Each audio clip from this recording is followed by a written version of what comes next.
ఎంతకాలం ఈ అవమానాలు, ఈ తిరస్కారాలు? దేవా, నీ కార్యం కోసం ఎదురు చూస్తున్నాను.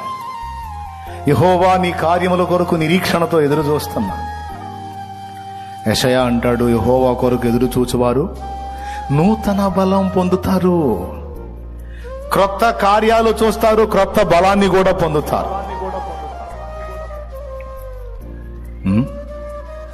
ఎవరెవరు ఏ స్థితిలో పడున్నారో ఒక్కటే మాట ఈరోజు దేవుడు చెప్పమన్నమాట.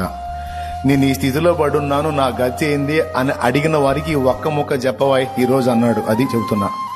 ఏందంటే, నువ్వు ఏ స్థితిని గూర్చి వాపోతున్నావో ఆ స్థితిలో నిన్ను అక్కడే ఉండనియను అని ఆయన మాట్లాడుతున్నాడు. నీ ఇష్టం.